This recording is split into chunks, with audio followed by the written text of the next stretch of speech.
Years ago, when I was still a teenager, my friend Justin and I would often go longboarding at night.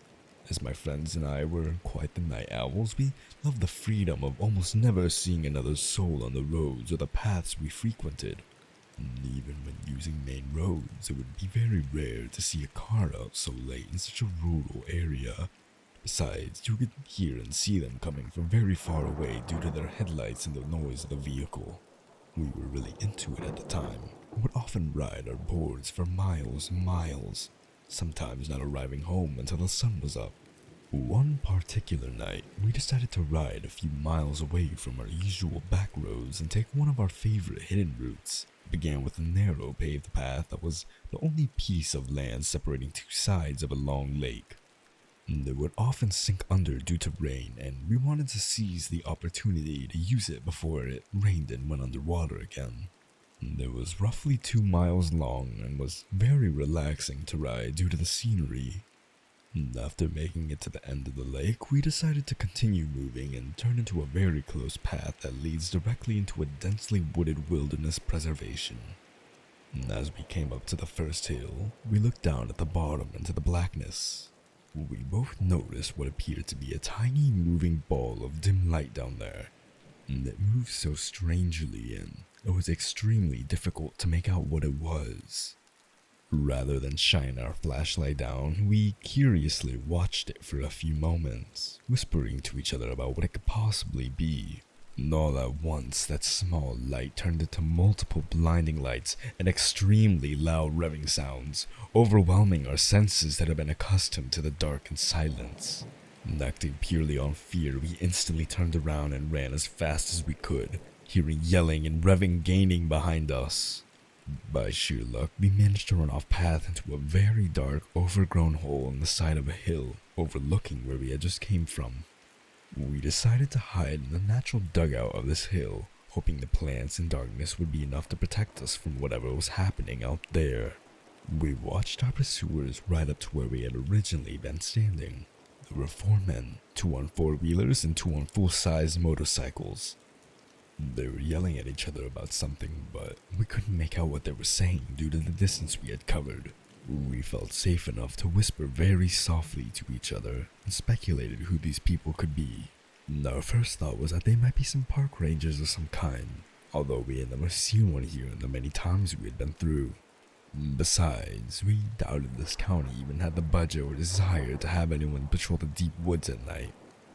Besides that, these men were on vehicles entirely inappropriate for paved bike trails, and they were very angry about something.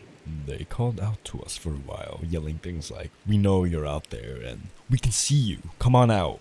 We stayed silent and decided to call their bluff instead of running. Eventually, we clearly heard one of the men yell, "Find them, now," and smashed a bottle. That had erased any hope of the thought that these were just park rangers. We watched them split up, each of them going a different way down the series of paths on their vehicles, including the path we came from. It took us what felt like ages to even move. We were frozen in terror inside that dugout, watching the lights from the vehicles travel through the woods and paths. One of them already coming full circle and passing the point he had started from. I thought about dialing my phone for help, but I was too afraid to open my phone in fear that even the smallest amount of light would give away our location. After waiting for the lights of the vehicles to reach their farthest distance yet, we finally summoned the nerve to get up and try and run somewhere far enough from these people to make a safe call. We ran as fast and hard as we could through the woods. Since their headlights gave away their location on the paths, we could easily hide whenever we felt they were getting too close. Our available hiding spots were getting progressively worse as the woods became less dense, and the fear I felt waiting for one of them to drive past us while basically only being covered in leaves and plants may still be unmatched to this day. Finally, we emerged from the woods onto the intersection of 2 main roads, far from where we had started. We ducked down into the ditch to call for help. When I opened up my phone, I noticed I had a bunch of recent missed calls from one of our other friends, Connor, who we were supposed to meet up with after our longboard excursion. I called him and frantically asked where he was. Luck was with us again. He hadn't given up on our plans despite us ignoring him, and he was only a few miles away, already heading in our direction. I gave him the name of the 2 streets we were on and explained to him that we needed to be picked up right away. He agreed to speed over to us while Justin and I waited in hiding. Thankfully, Connor arrived before any of those men did. We bolted into the back seats of his car, yelling for him to get out of here, and he took off. Relief doesn't even begin to describe what I felt being safely driven home after the experience I just had. After explaining everything that had just happened to Connor, we ended up just moving on with our night and decided not to call the police.